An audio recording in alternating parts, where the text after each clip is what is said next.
Hello and welcome to my 5th video of 2021. Today we're going to be talking about Outriders. It's been a while since my last video, I apologize for that. Let's hope I can keep it going this time. We'll see about that. But as I said before, this is going to be a video about Outriders, what you need to know about the demo, and a review of the game through the lens of a game developer, so let's jump right into it. If you don't know, Outriders has a free demo for everyone to play. You can just look it up on Steam, I'll link it in the description, or try to at least, if I can figure that out. And a quick one-liner about the game, Outriders is a co-op looter-shooter story-based game that is going away from the freemium model, which other looter shooters have, and towards a you-buy-it-once model. So it's going to be different in that regard, so we'll have to see how that goes, and a lot of people are quite happy about that. A cool feature of the demo is that any progress you make while playing the demo will transfer to the full game. So you can play it up until the end, and then once you get the game, you could start right from where you left off. If you think about it, this is kind of similar to World of Warcraft and other MMOs, where you can play for free up until level 20, but then you pay for the rest of the game. But it's presented as a demo and released early, so it's kind of cool in that regard. So getting into it, the first thing that surprised me about Outriders was the story. And I think the story is surprisingly strong for me. I haven't played Destiny, but I've played some Warframe, and so far, Outriders, the world is just much more interesting to me than Warframe ever could have been. And part of that might be because this almost seems like a possible future for Earth if things are continuing the way they do now. To some extent, and it includes story tidbits of, what characters did on Earth. There is a character who you have to collect mementos from Earth, and they have a little museum of Earth antiques, and it's kind of really cool to see. I think they've done well at creating a world and story that I care about by tapping into kind of the connection and fear I share with humanity right now. And that got really way deeper and more cheesy than I was expecting, but honestly, it's a good story for me so far. At least good for a looter shooter. Speaking of shooter, there are a bunch of different guns. There's assault rifles, shotguns, snipers, semi-auto rifles, pistols, SMGs, LMGs, you name it.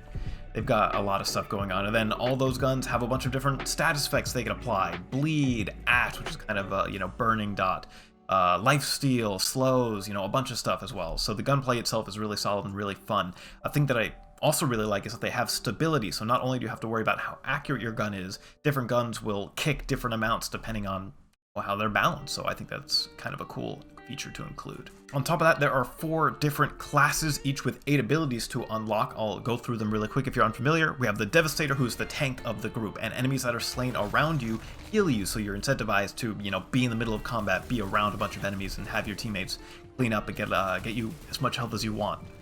And from my experience, it's been super fun to fly around the map, knocking down enemies, doing all that kind of jazz.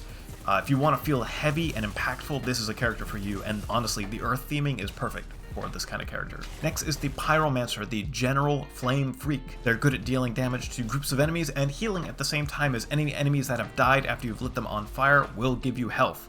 And they're also decent at one-on-one boss fights as well, because you do have an ability that can heal you without having to actually have to kill an enemy, which is a weakness of the Devastator, where you can't really heal unless there are other smaller, weaker enemies. Next up is Technomancer, the support, the turret guy, the engineer, whatever you want to call it. This is definitely a support character. It does the least amount of damage amongst all of the classes, however has the most utility and has the most healing. A class trait is that a percentage of all of your damage is returned to you as health, and your base turret that you just start out with also freezes enemies after it hits it long enough, so you have a lot of stuff going for you. It's good for people who like to take combat slow and steady.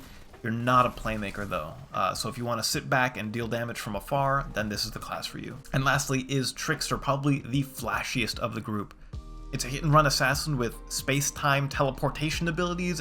Yes, please. Hello? That's amazing. Killing enemies at close range generates shield for you, so technically it's the worst at healing. However, you'll do fine if you're getting into a bunch of enemies and knocking them all down. It is so satisfying to teleport behind a bunch of enemies, hit them with your temporal blade, watch them turn into Mr. Skeleton, stand in your little space shield where bullets whiz by at the speed of snail, and then teleport back out. It's just a blast. Like that was the character I played, and I was like, holy shit, this is amazing. Which class do you think you'll play the most? Let me know in the comments below, let's talk about it. As cool as Trickster is, I want to play Technomancer. I just need a couple of friends to play along with. Moving on to enemies. So far, the enemy variation of the game has been okay. It's been pretty standard. You have the standard grunt, you have the sniper, you have a cutthroat, which is pretty interesting. They run at you real fast and try to melee you. You have these breachers, or what they're called, which are essentially just HP sponges. They don't do a lot of damage, but they have a lot of health. It's my least favorite character design ever. It's not that great. You have captains who also have lots of health, however they have some special variant abilities. And we're going to have the final boss of the demo, this Electro guy over here, who's pretty fun. First few runs, the enemy variation felt fine, and there were some teasers in the trailers of other kind of enemies that we could fight, so I'm hopeful, and hopefully we do get a good variety of enemies as the game progresses. And then the most contentious point of the game, at least for me, is 3-player co-op. 3 players is not a lot.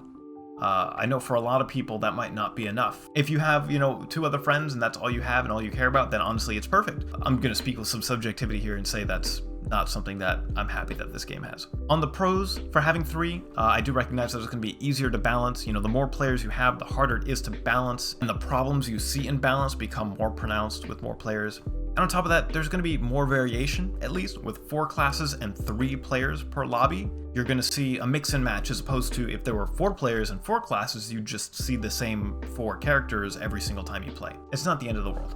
Outriders honestly surprised me. I went in first out of a bit of boredom, honestly, and wasn't super looking forward to it, but quickly into the demo I realized that I was having a lot of fun. I'll definitely be picking up this game when it releases to experience the full story, and I think you should too. If you still haven't tried the demo, you should try it out. Within an hour you'll know if this is the kind of game for you and if you should get excited for it or not. Thank you so much for watching. Help me grow by hitting the like button and make sure you're subscribed if you are not already, and as always, happy gaming.